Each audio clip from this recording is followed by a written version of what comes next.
Jeune femme, 38 ans. Non, je n'ai 38 ans que le mois prochain. Donc ça fait 35.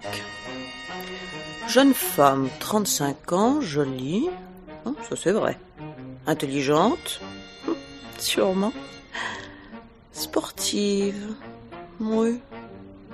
Ça les tente, sportive. Les hommes s'estiment toujours sportifs, même avec les pieds plats, les genoux cagneux et le cœur en détresse. Bon, quoi encore? Aimant la vie. Dangereux, ça peut les terroriser. Il faut plus de réserve, quelque chose comme prête à aimer la vie après grave désillusion. Le piège à Nigo. Ils ont un si vif désir de consoler. Argent maintenant. Fortune? C'est excessif. Disons, grande aisance, espérance prochaine. Avec ça, s'il ne saute pas sur l'hameçon. La suite, cherche vue mariage, monsieur, profession libérale préférence, âge et situation en rapport.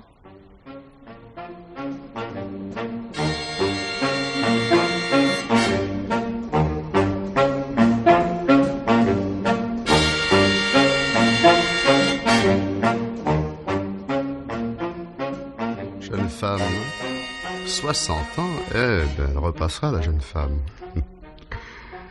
Jeune fille, 19 ans, non, trop jeune, pas pratique. Jeune femme, 35 ans, jolie, intelligente, sportive, prête à aimer la vie après grave désillusion, grande aisance, espérance prochaine, cherche vue mariage, rencontrer monsieur, préférence, profession libérale, âge et situation en rapport. Écrire, mais... Bien entendu qu'on écrit, madame. Voyons, qu'est-ce qu'on sera? Médecin. Non. Elle demandera sur le champ une consultation. Non. Avocat. Bon, elle s'étonnera qu'on ne plaide pas plus souvent. Conseiller juridique. Eh bien, mon vieux Maxime, écris.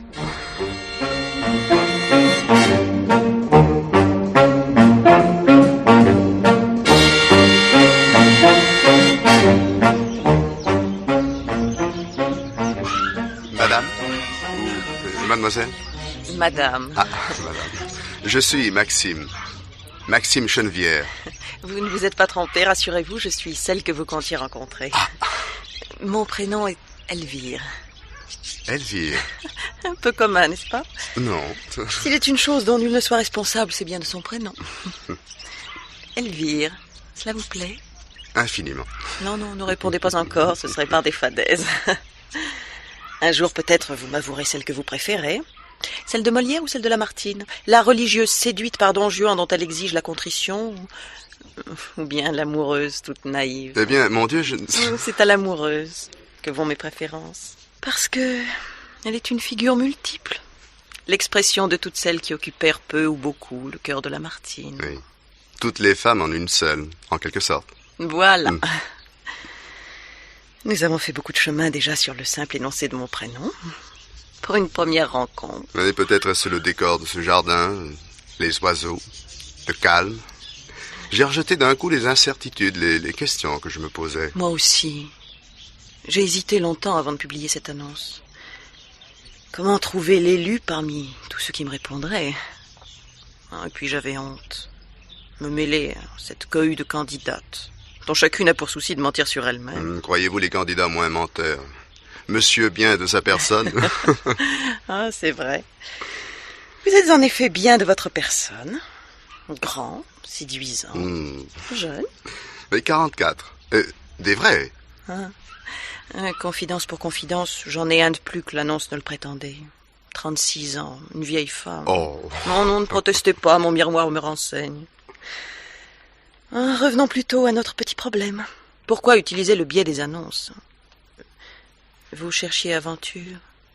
Peut-être la cherchez-vous encore. Mieux vaut que vous soyez fixé dès à présent. Pas question d'aventure. Ah, mais je n'y songeais pas. Si, comme tout homme à votre place. Si la possibilité d'un moment, ou même de quelques jours agréables se présente, vous la saisissez, sans souci des conséquences. Et vous avez raison, Elvire. Au fond de moi, je n'avais pas d'intention bien précise. Mais dès que je vous ai vu... Si je disais oui tout de suite, répondriez-vous non? Je dirais oui, mais pour vous garder. Ah, pas mal, monsieur. Vous êtes décidément mieux de votre personne. Continuons, m'avez-vous écrit, assez avisé pour gagner beaucoup par un travail modéré, un travail honnête? Je donne des conseils juridiques, financiers, fiscaux.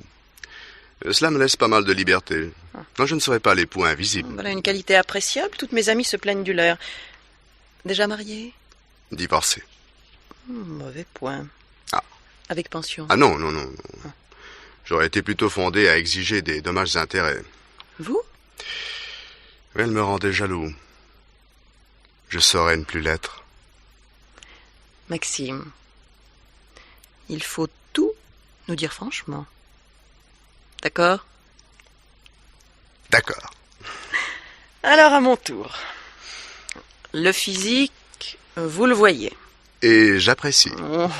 Avec le maquillage et un bon coiffeur, on arrange bien des choses. À condition d'être une jolie femme. Ah, de mieux en mieux.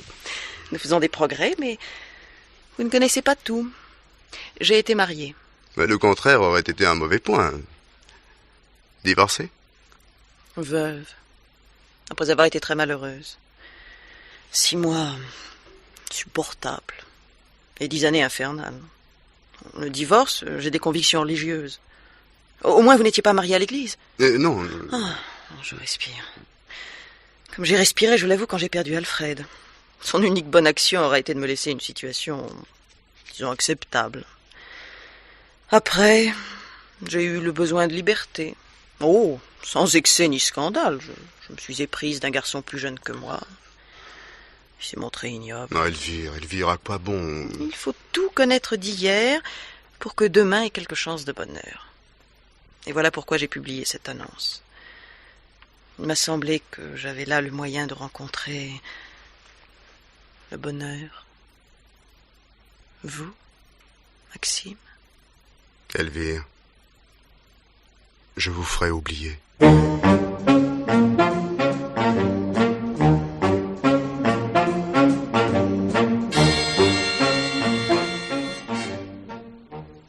Entrez, Maxime.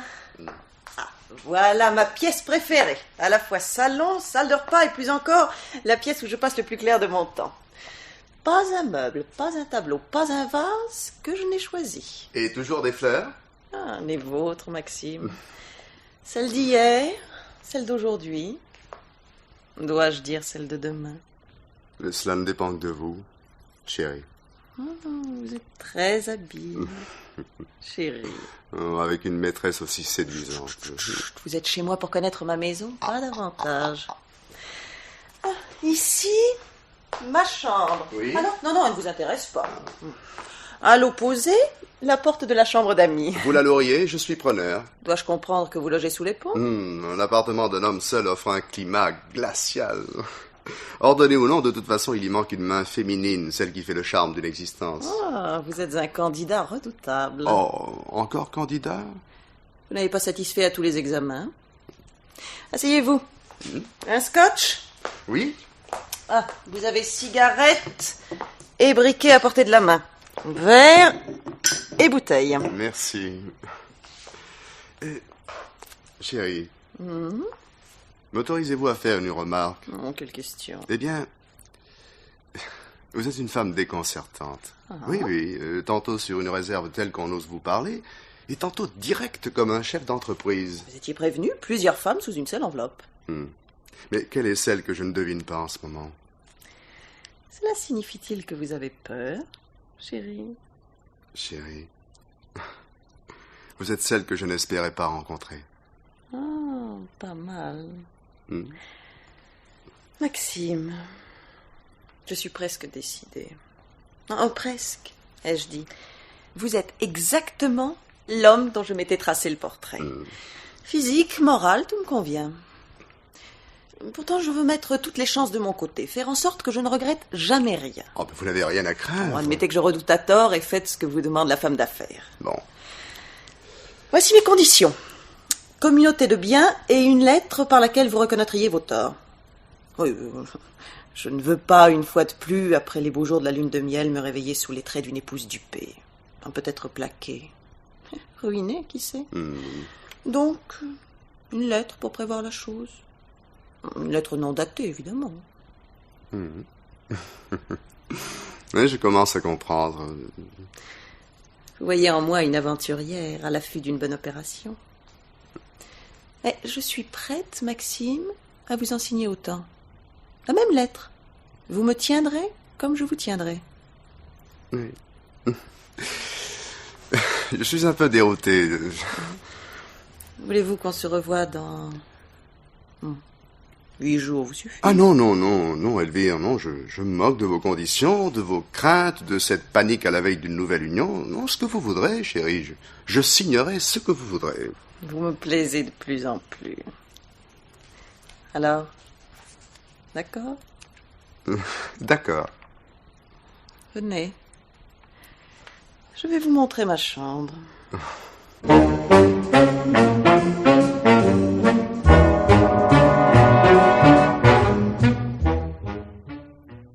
Asseyez-vous, monsieur Chennevières, vous allez être satisfait.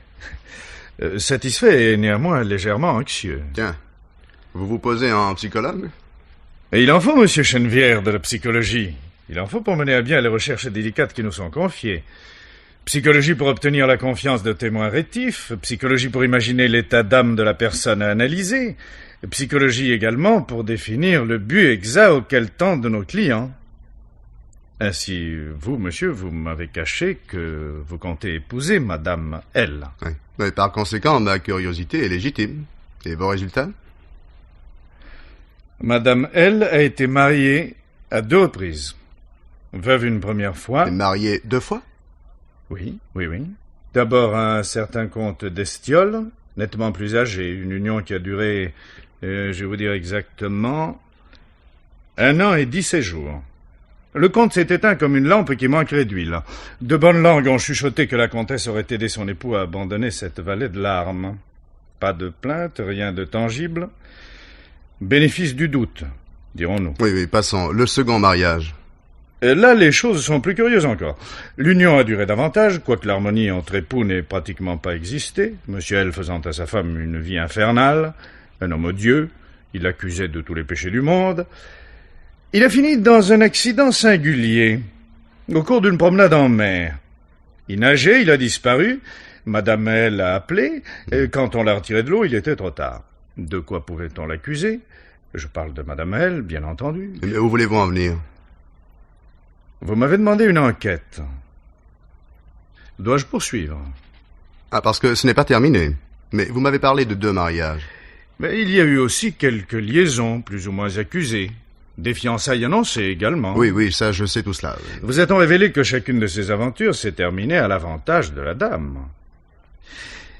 Elle possède le génie, semble-t-il, le génie de presser le citron. Et mieux vaut ne pas opposer de résistance, sinon on éprouve des inconvénients. Soit dans ses affaires, soit dans son intérieur. Ce fut le cas d'un homme, marié par ailleurs. Soit encore dans sa santé. Ah, Madame L, pour tout dire, me fait un peu peur. Ah. Et c'est tout. À moins que vous ne souhaitiez de notre part la mise sur pied d'une surveillance spéciale à votre bénéfice. Au cas où vous persisteriez dans vos intentions matrimoniales. Oui, il n'en est pas question. Ah, tant mieux pour vous, monsieur Chennevières. Tant mieux. Et à la prochaine fois.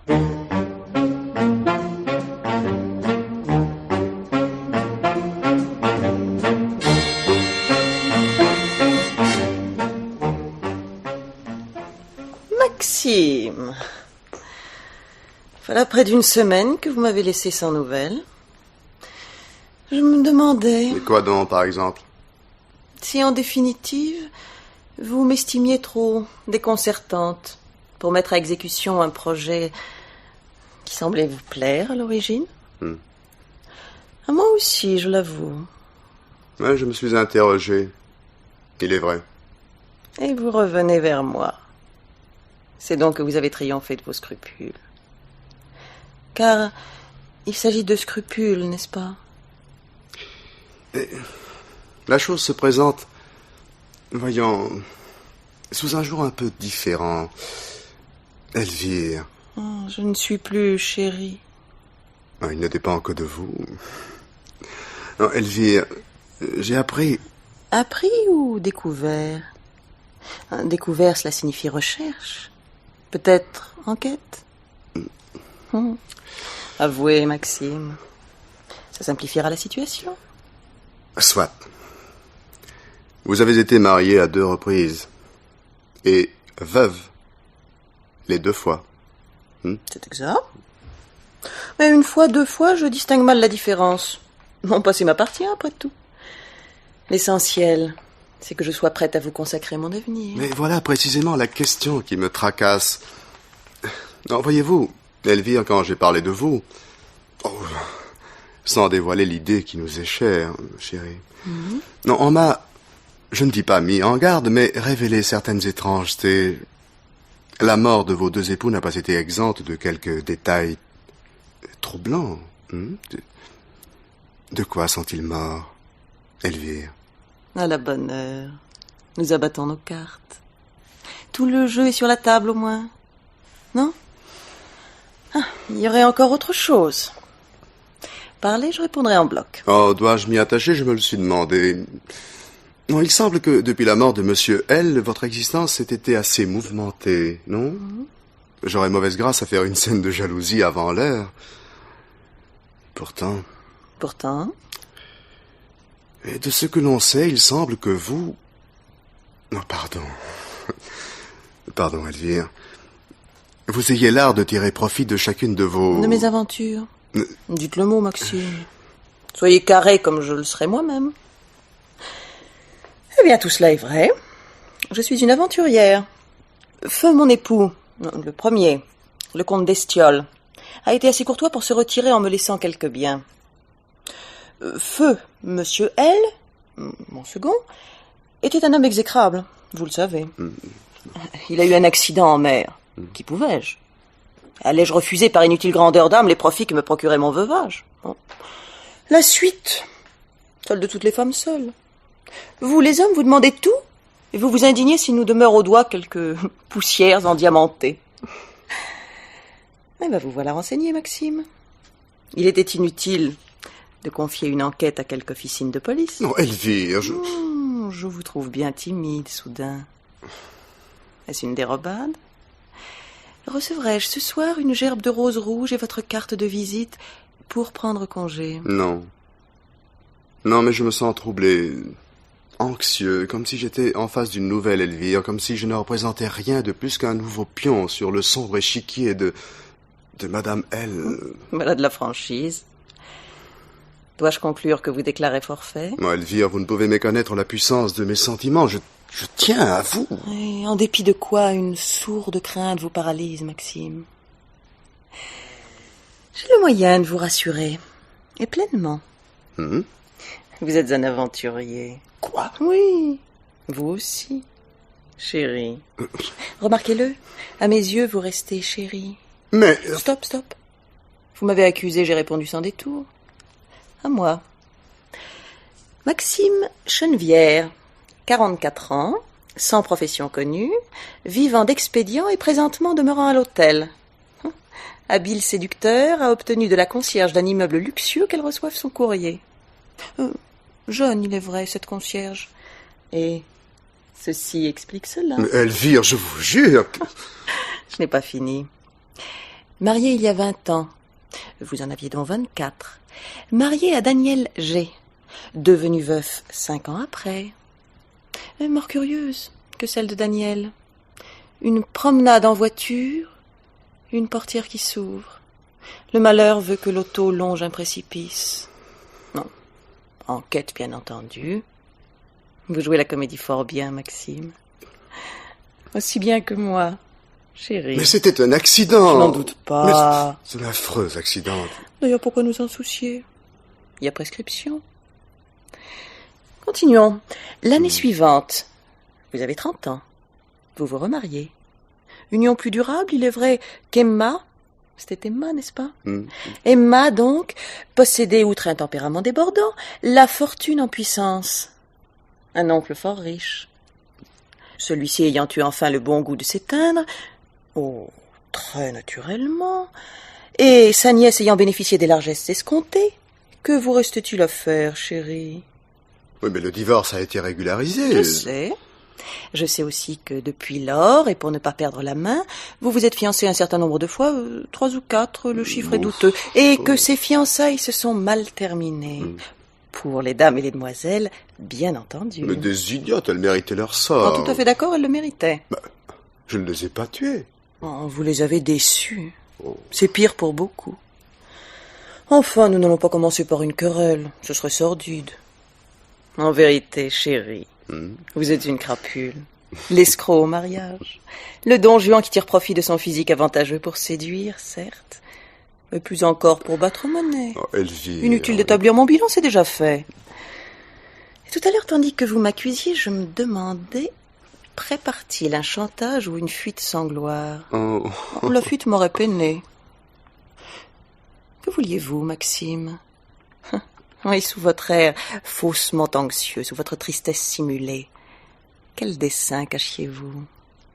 Vous tenir, vous épouser, vous battre avec vos propres armes. Bien. Ensuite?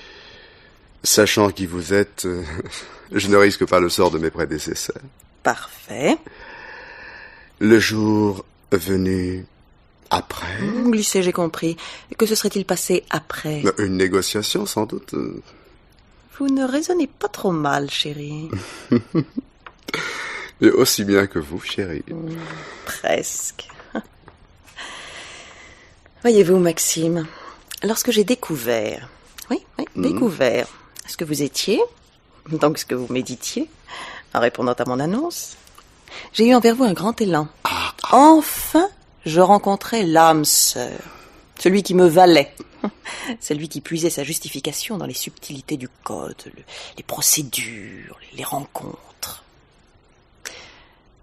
Et pourtant, si je me trompais, si vous étiez moins que ce que j'imaginais, alors je me suis assigné un objectif, attendre votre offensive, la contrer et déterminer vos réactions. Et le résultat de vos observations? Vous me plaisez davantage. Chérie. Il y a en vous l'étoffe qui fait les grands capitaines. Vous évitez les excès, qui sont preuve d'insignifiance. Vous jouez sur plusieurs claviers, allant de l'apparente soumission à la rudesse flibustière. Oui, vous me plaisez. Avant de venir ici aujourd'hui, Maxime, avez-vous donné congé de votre chambre à l'hôtel? Oui. Bravo! Vous trouverez dans une armoire 2 pyjamas. L'un des deux est certainement à votre taille. Dans la salle de bain, une robe de chambre. Merci. Merci, Madame L. Je vois. Vous avez deviné mon surnom.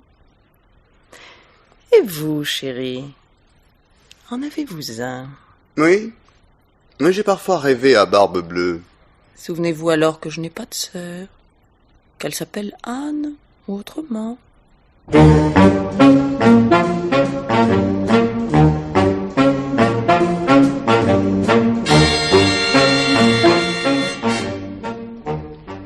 Elvire, que je suis contente de te voir. Même chose pour moi, Noémie. Sinon, t'aurais-je appelé au téléphone pour que nous fixions un rendez-vous. Viens, viens. Laisse-moi contempler à quoi ça ressemble une femme heureuse. Car tu es heureuse. Je suis satisfaite. Nuance. Explique. Pas facile, crois-moi. Non, on n'ouvre pas des yeux comme des soucoupes. Oui, Maxime a tout de l'escroc au mariage. Tapis au coin des petites annonces pour tirer les cailles qui se mettent dans sa ligne de mire. Ah, bien. Et pourtant tu l'épouses. Il est beau, inquiétant, charmeur, redoutable, insolent et sans scrupules. Le plus honnête homme du monde, comme tu vois. Eh bien, je te vois mal partie, ma fille. D'ici que tu viennes me conter tes déboires une fois de plus. Tu aurais sagement agi si tu avais demandé l'avis de ta vieille Noémie. Je t'aurais conseillé, profite des qualités du bonhomme, mais pas de oui, monsieur le maire. Je fais mes classes, rassure-toi. Cette fois, je ne laisserai pas une carte dans la main de l'adversaire. Je ne sais plus que te dire. Rien? je suis décidée.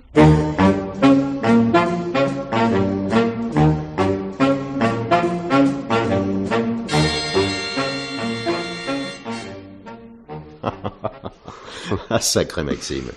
Alors tu as mis la main sur l'oiseau rare. Ah, tu l'as dit. Joli. Mieux, séduisante. C'est terriblement charmeuse.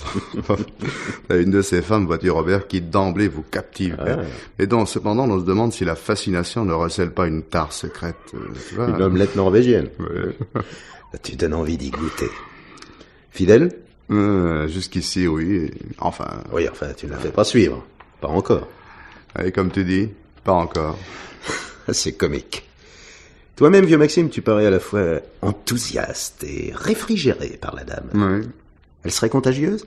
Ouais, par moments, elle m'inquiète. Ah. Bon, après tout, je suis payé pour ne pas m'embarquer à la légère. Oui, enfin, j'espère pour toi que tu as pris tes... Ouais, tu parles, hein. Après 3 expériences désastreuses, je n'allais pas courir à l'échec sans contrôler la marchandise, non? Non, très bien, c'est très bien. Excellent produit, matière première garantie, fabrication de qualité. Et malgré tous ces avantages, tu conserves une sorte de réticence intérieure. Hein? L'avertissement de l'intuition. Un peu ça. Et la chose est d'autant plus curieuse qu'Elvire... oui. Elle s'appelle Elvire. Autant suspends ton vol et vous, heureux propice, suspendez votre cours. Tu disais que c'est curieux que... Oui. Oui, elle ne m'a rien caché d'elle-même. Bah... Non, de son caractère, de ses idées, de ses desseins. Le mariage, à ses yeux, répond sans doute aux nécessités fonctionnelles, mais aussi, et qui sait plus encore, aux exigences financières des époux. Le mariage à faire, quoi. Exactement. Dis-moi, mon vieux, Oui. tu n'es pas précisément une affaire sur le plan financier, social, enfin, et tout, hein? Ton bilan se solderait plutôt en débit chiffre rouge. Ouais, Elvire le sait. Elle me prend tel que je suis. Va-t'en expliquer. Que le temps qui gémit, le roseau qui soupire, que tout ce que montant, l'on voit ou l'on respire, tout disent, ils ont aimé.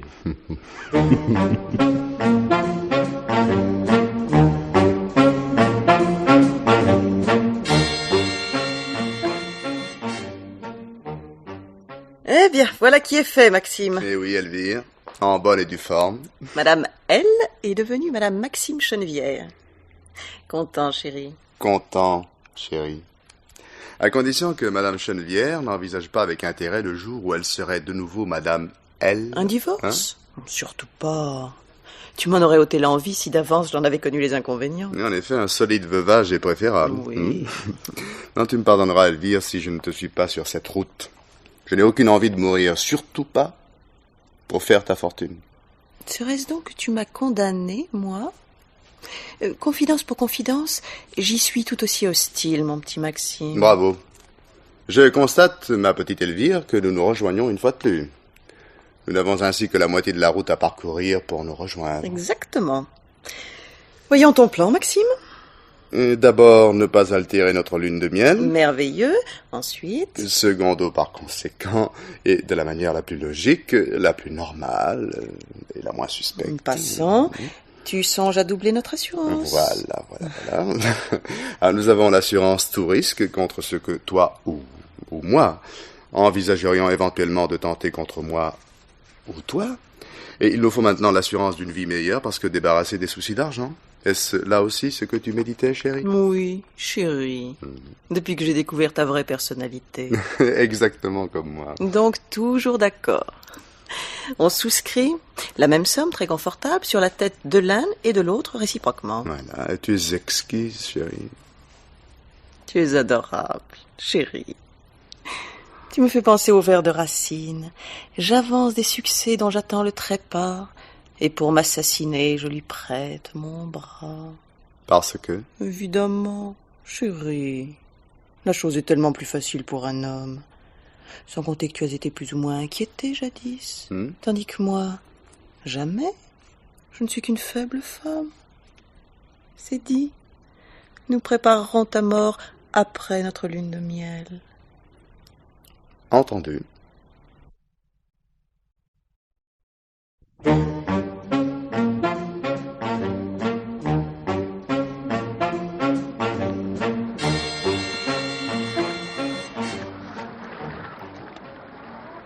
Oh, tant pis, je dis non, non et non.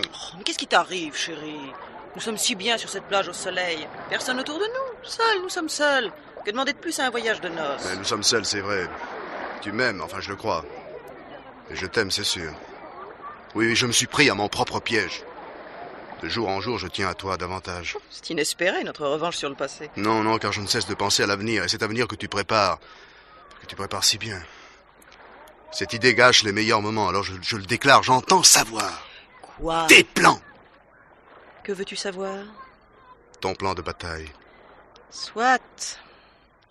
Nous avons satisfait toi comme moi aux examens médicaux, bons pour l'assurance. Les papiers vont arriver. Nous paierons la prime. Après quoi, tu meurs. Légalement, bien entendu. Oui, ma mort, mais de quelle manière? Ah, la noyade serait l'idéal. Hélas, 2 époux noyés coup sur coup. L'assurance en prendra ombrage.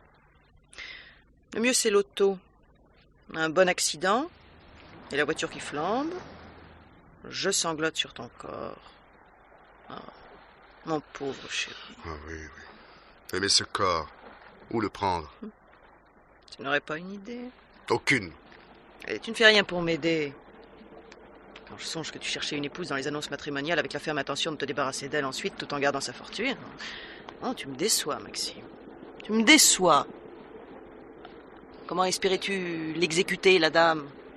Eh bien, réponds. J'aurais décidé selon la personne, sa famille, ses ressources, ce que... Oh, l'improvisation, tu l'as dit. Ouais. La méthode la plus sûre pour se retrouver aux assises. Mais tandis que toi, tu établis ta stratégie et tu t'y tiens.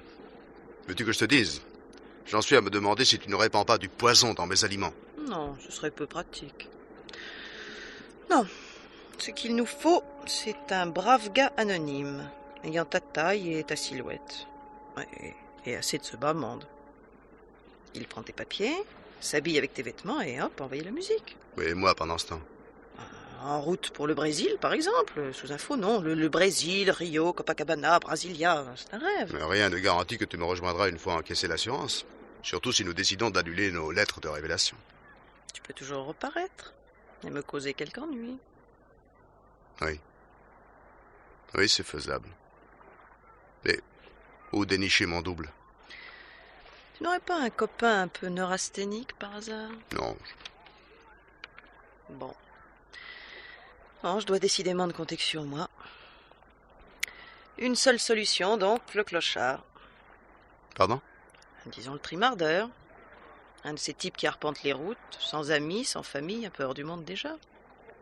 Tu l'embarques gentiment dans ta voiture, tu bavardes, tu lui offres à boire. Oh, ils ont toujours soif. La suite, à toi de jouer. Ah, au moins, tu n'as pas laissé l'empreinte de ta mâchoire chez un dentiste. Ah, admire mon sourire, chérie. Il est intact. Non, mais dis-moi une fois cet excellent trimardeur anonyme délivré de l'existence. Comment m'en irais-je? Oh, c'est enfantin. Avant l'opération, tu te seras procuré des faux papiers. Avec eux, prendre l'avion, disparaître, quoi de plus facile? Non, je refuse. Tu goûtes les complications, je vois. Non, je refuse, non, par scrupule, mais parce que je n'accepte pas d'être seul à assumer le risque. Oserais-je te faire observer que, primo, il me faudra identifier ton corps, secondo, inviter l'assurance à régler, tertio, encaisser l'argent. Bon. Mais tout de même, ce clochard... Bien, trouve-le. Non. Alors de grâce, fie-toi à ton Elvire, et nous aurons tout ce que nous souhaitons.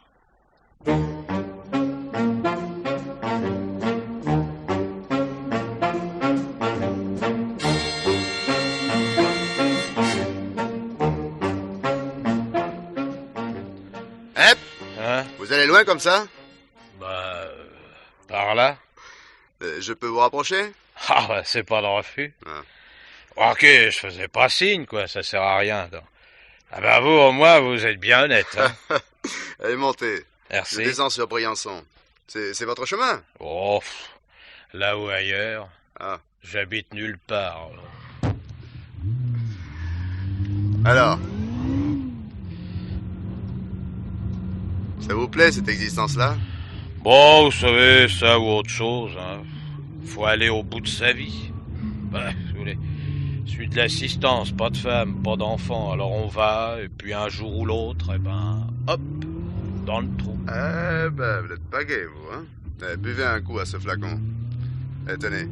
Ah, merci. Ah, dis du raid, hein? Ah, pas chiquer, vous êtes brave, vous, hein. Oh, dites, regardez la ferme, là, en bas, hein. Où ça? Bah, je pensais y dégoter du boulot. Mais vous voulez descendre? Ah non, non, ouais. Je suis trop bien. C'est de la bonne bagnole, ça. Ouais, hein. Ah non, tant que je vous ennuie pas, allez, gardez-moi avec vous, quoi. Hein. Vous êtes de la région? Oh, je veux pas de région. Un jour ici, le lendemain ailleurs. Ben, dites, je peux y donner encore un coup au flacon. Hein. Allez, tenez. Merci. Vous gênez pas. Allez, allez-y. Mais ouais. Vous connaissez personne alors dans le coin? Oh, qu'est-ce qui me connaîtrait, hein? On n'a pas de figure, nous autres. Rien que des bras pour faucher, engranger, mener les bêtes, nettoyer le tracteur. Tiens, je parie que si vous me rencontriez demain, ben Oui. vous ne sauriez pas seulement me reconnaître. Mais non. Mais si. Ah, il est bon votre jus de raisin, hein? Ça c'est du vrai. Albert Gaétan, c'est mon nom. Ouais, né à Saint-Didier, 48 ans. Ah non, 47 à la Chandeleur. Eh ben Albert, il vous a à la bonne. Ouais, monsieur. Parce que t'es pas fier, toi. Non, t'es pas fier du tout.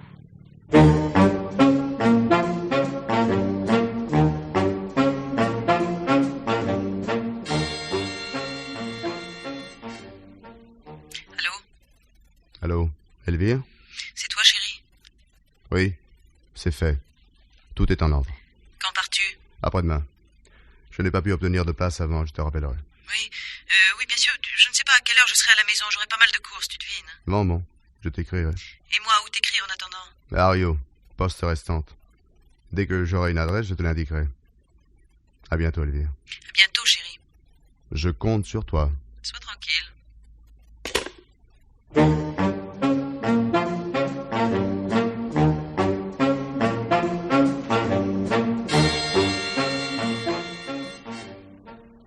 Madame Chenevière?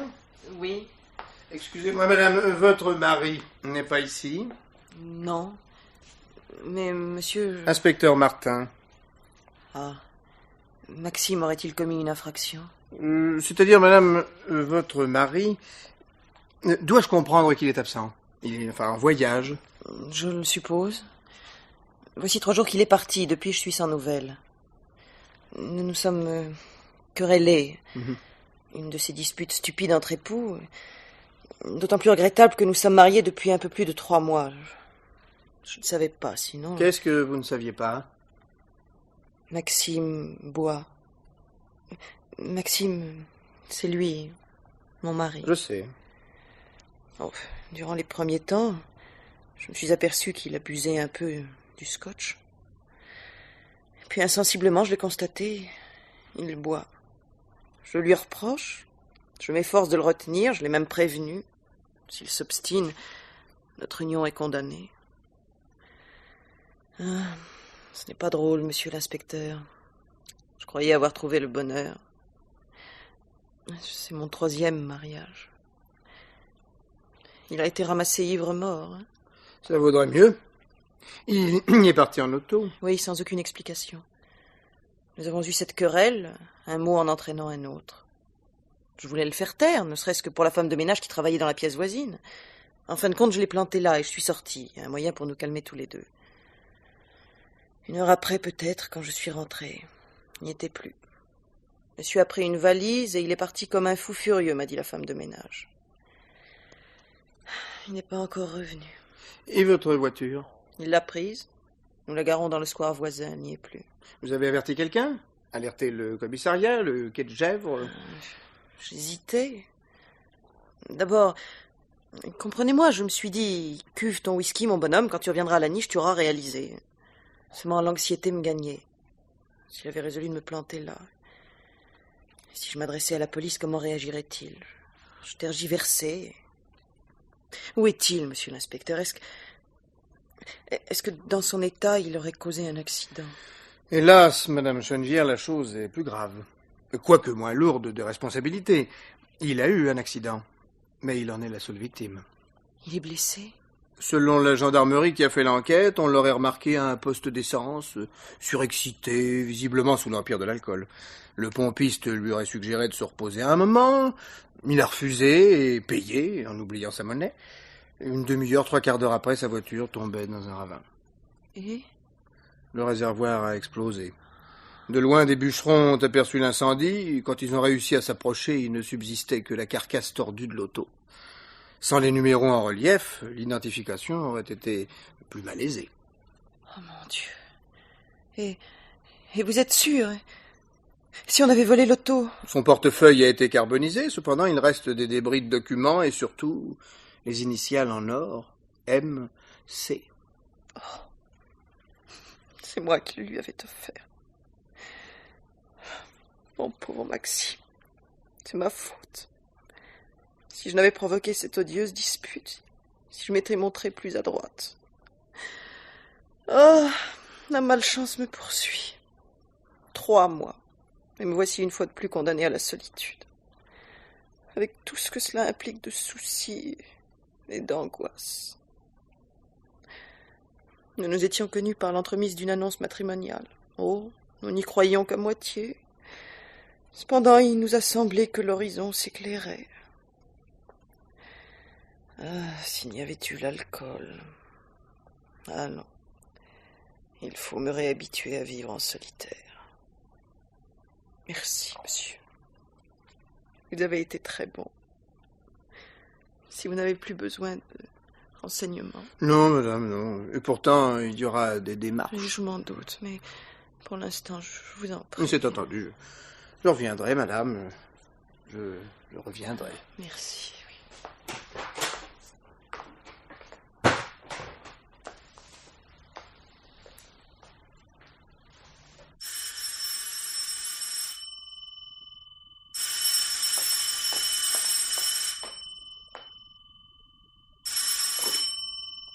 Allô, j'écoute. Allô, chérie? Qui est à l'appareil? Mais voyons, Elvire... Non, je vous en prie, monsieur. Je viens d'apprendre la mort de mon mari, une mort affreuse. Le moment est mal choisi pour les farces, croyez-moi. Bonjour, monsieur. Imbécile. Il nous ferait tout rater. Que quelqu'un surveille la ligne. Ah, les hommes.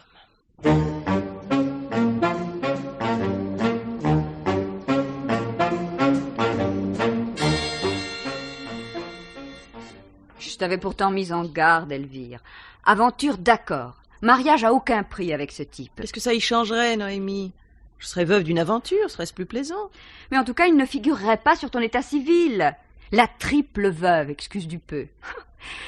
D'ici qu'on te considère comme un porte-guigne. Épouser Elvire et mourir. Ah, dans ton genre, tu fais presque aussi bien qu'Antinéa. Oh, allez, ma vieille. Je rigole, mais je compatis. Si pareille chose m'était arrivée. Non, impossible d'ailleurs. Mon époux ne boit pas. Note, tu ne m'avais jamais parlé de ce vice chez ton Maxime. Mais à t'entendre, il possédait toutes les qualités. Mais un ivrogne. Oh, j'ai eu mes torts aussi. Bon, adjugé, et on ne s'apitoie plus. De toute manière, tu es assez séduisante pour retrouver chaussure à ton pied. Qui sait même si ta renommée ne te rendra pas plus captivante. Les mâles sont si bêtes, Madame L. Tu es chic, Noémie. Et comment t'en tires-tu? Oui, soyons prosaïques. Le beau Maxime ne t'apportait pas le pactole. Toutefois, il devait tout de même contribuer... Il contribuera encore. Ah, de l'au-delà? Ça ne doit pas être très pratique. On ne se nourrit pas d'ectoplasme. On ne s'habille pas avec une table tournante. Maxime était assuré sur la vie. Ah, mais tu ne m'en avais pas parlé. Ah, j'étais contre. Comme si ça allait porter malheur à l'un de nous. Voilà, c'est lui qui me quitte. Et c'est lui qui me permet d'affronter l'avenir avec sérénité. C'est gros? Hein? Ben oui, l'assurance. Ah, assez, oui. Désormais, je n'ai plus de soucis. Ah, bon. Tu avais tort, avoue-le, de parler de lui en mal. Il aurait quand même mieux fait de ne pas se saouler jusqu'à se flanquer dans un précipice, écoute.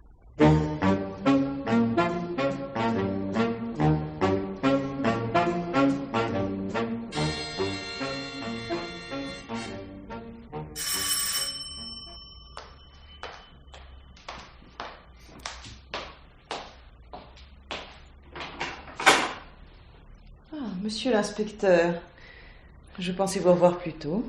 J'ai eu beaucoup d'occupations. Et permettez-moi de vous présenter Monsieur Delorieux. Ce nom ne vous dit rien, peut-être? Non, non, excusez-moi. Mais entrez, monsieur. Oui, merci.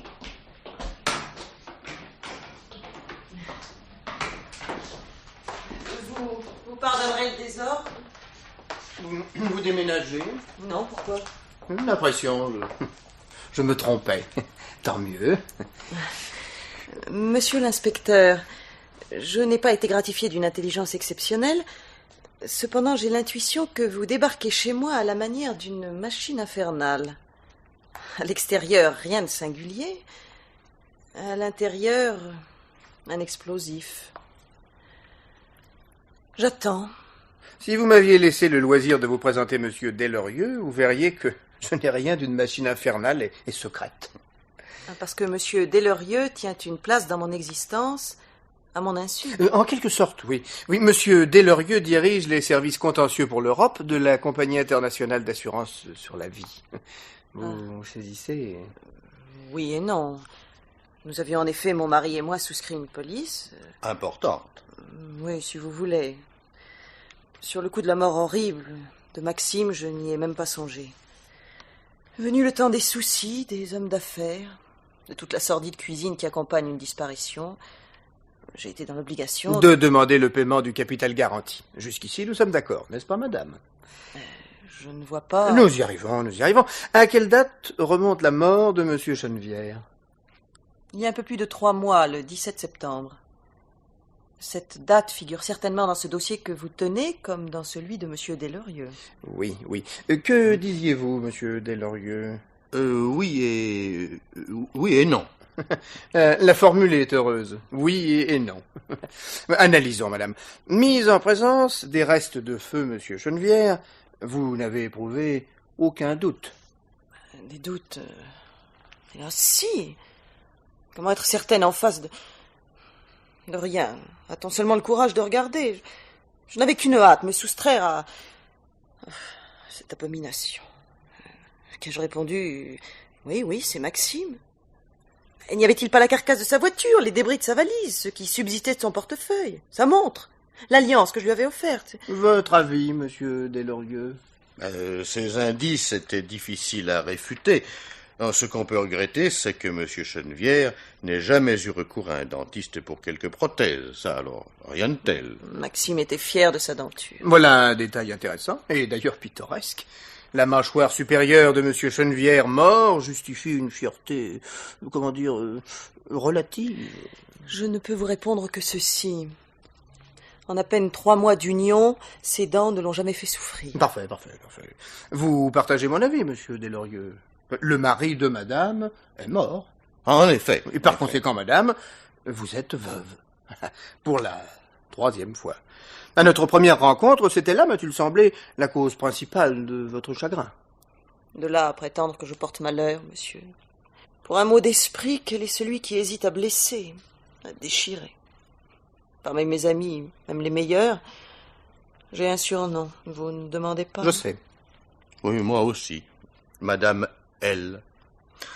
Oui, vous confesserai-je que nous n'aurions pas souscrit votre police d'assurance si nous avions connu ce surnom, Madame L, assurant son mari sur la vie. Le contrat était réciproque. Je pouvais mourir. Ça aurait été Maxime le bénéficiaire. Il ne s'appelait pas Monsieur L, lui. Hélas, son passé, que nous ignorions, était aussi chargé que le vôtre. Telle est votre opinion, monsieur l'inspecteur? La vérité, elle dépend encore de vous, madame. À la vérité, comme vous dites, monsieur l'inspecteur, j'ai le sentiment que vous avez mûri un plan de longue date et à lointaine échéance, sur le terrain choisi par vous, et vous n'avancez un pion que si votre allié, monsieur Delorieux, est prêt à soutenir votre offensive. Une stratégie en commun, quoi. C'est cela. Notre objectif, s'il vous plaît? Ne pas payer ce qui m'est dû. Ce qui m'est dû par l'assurance, ici représentée par monsieur Delorieux. Voilà pourquoi vous êtes associés. Cette veuve a une chance exorbitante. Comment elle toucherait 100 000 $ pour une union aussi éphémère? Faisons-lui peur, émettons des doutes, usons de sous-entendus, elle renoncera.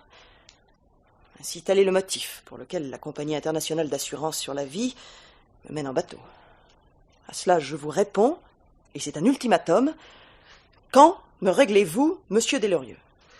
La question est moins simple. Me direz-vous pourquoi? Admettez, madame, que se trouver en présence d'une veuve à la puissance 3 n'est pas banal. Vous me faites payer le prix de la malchance. À mes 2 veuvages précédents, m'a-t-on réglé quoi que ce soit? Vous ou une autre compagnie? Non? Du jour au lendemain, je me suis trouvé sans époux et sans ressources. Je m'étais laissé dire que vous aviez été modérément à plaindre à la suite de ces deuils. Mon premier, j'étais toute jeune, lui un vieillard. Mon second, je l'aimais, il me traitait odieusement. Mon troisième, je croyais à la sécurité. Me revoici seul. Est-ce donc trop exigé que mon tout soit le paiement de l'assurance? Comme vous présentez les faits, Monsieur Delorieux et moi serions de tristes bourreaux en face d'une blanche colombe. Non, je pense plutôt à 2 chats unis contre une souris. Soit. Cessons notre jeu les uns et les autres. Avez-vous reçu des nouvelles de feu Monsieur Chenevière? La plaisanterie n'est pas du meilleur goût. Je ne plaisante pas. Vous êtes ignoble. Vous n'avez pas répondu. Je préciserai donc des nouvelles récentes. Alors non. Depuis son départ, après notre querelle et dans l'état que vous savez, je n'ai rien su de Maxime, sauf ce que vous-même et l'enquête m'avez révélé. Pas de lettres, pas d'appel téléphonique, au besoin par l'entremise d'une tierce personne. Rien. Et si votre visite n'a d'autre but que ce genre d'insinuation, alors allez-vous-en, tous les 2. Que faisons-nous, Monsieur Delorieux? Nous restons. Je vous abandonne les lieux. Pas avant d'écouter une histoire assez originale. Mais oui. Asseyez-vous, madame. Figurez-vous qu'il y a quelque temps, à Rio de Janeiro, Brésil, une bagarre met aux prises des individus plus ou moins suspects. Le hasard veut qu'un Français s'y trouve mêlé, un homme arrivé depuis peu et qui normalement n'avait rien à faire là. Un mauvais coup, le voilà transporté à l'hôpital, il meurt. La police fait une enquête et le dossier arrive en France. Mon récit vous passionne, j'espère, madame? Pas le moins du monde. Vous n'avez jamais entendu parler de Max Chevier? Max Chevier? Non. Est-ce tout? Oh que non. Le passeport de Max Chevier fournissant les indications nécessaires, on inscrit le décès en marge de l'acte de naissance à la mairie. Ou plutôt, on veut l'inscrire, car tenez-vous bien, il n'y a pas eu de naissance d'un Max Chevier à Saint-Just-des-Marais, Oise, le 9 juillet 1918. La guerre pouvait expliquer un certain désordre, mais tout de même, les registres existent. Alors on a cherché, avant, après, pas de famille Chevier à Saint-Just-des-Marais. Des réfugiés, peut-être. Tout était possible en ces jours troublés. Vous n'auriez pas, madame, connu un Chevier? Non. Au contraire, je suis étonné. Notez que la contraction dans le prénom comme dans le nom est symptomatique chez les individus qui adoptent une identité de commande. Max pour Maxime et Chevier pour Chenevière. Parce que Maxime serait mort à la fois dans les Alpes et au Brésil à 6 mois de distance. Nous nous le demandons, madame. C'est donc là-dessus que vous vous fondez pour refuser de régler l'assurance. Mon avocat n'aura pas grand mal. Si, madame. Les Brésiliens sont gens scrupuleux. S'agissant d'un étranger, et le Brésil étant souvent choisi par des criminels pour s'y camoufler, on a relevé les empreintes du Max Chevier en question. L'absence de ce nom sur les registres de Saint-Just-des-Marais a conduit tout naturellement la police à consulter les sommiers. Je n'oserais pas, madame, vous demander si vous connaissez le professeur Balthazar. Qui est-ce? Un criminaliste en renom. 1 sur 4 puissance n, telle est sa formule, vous voyez. Non. C'est enfantin. Cela signifie que pour trouver 17 points de ressemblance entre 2 empreintes digitales, il faut consulter les empreintes de 17 179 869 184 individus. Alors, suis-je assez explicite? Pas encore. Madame, souvenez-vous que Maxime Chenevière, votre époux, fut jadis arrêté. Alors, nous avions de lui par conséquent le jeu complet de ses empreintes. Les 10 doigts. Or, nous avons maintenant le jeu complet des empreintes de Max Chevier, mort à Rio. Et nous avons relevé 17 points de ressemblance. Une chance sur 17 milliards pour qu'il s'agisse de 2 personnes différentes. Et il n'y a que 3 milliards d'humains sur notre Terre, madame. Vous partez. Nous sommes tout dit. Nous établirons peut-être, rien n'est moins certain, l'identité de l'homme que Maxime Chenevière a mis dans l'auto et sans doute tué à sa place. Mais comment établir que vous étiez, vous, au courant de la substitution, du meurtre et de la fuite de votre époux? Il faudrait que vous choisissiez d'avouer, ce qui m'étonnerait. Alors? Oui, je vois. Mais pourquoi venir ainsi me menacer en quelque sorte? Je vous ai menacé, madame. Ma visite n'avait qu'un but, vous mettre au courant. L'action publique est éteinte contre feu Maxime Chenevière. Vous avez donc le droit de le pleurer très légitimement. Vous êtes veuve. Et pourquoi, monsieur Deslorieux? Simple détail. Si madame exigeait le règlement de l'assurance, que feriez-vous, monsieur Deslorieux? Une plainte immédiate. Complicité d'assassinat, de faux, d'escroquerie, etc., etc. Et si madame oubliait son contrat d'assurance? Nous aurions la mémoire aussi courte qu'elle. Compris. Allez-vous-en. Allez-vous-en. Les hommes, c'est fini. Ah, c'est bien fini. Mais oui. Évitez une 4e expérience, madame Landru. Madame L.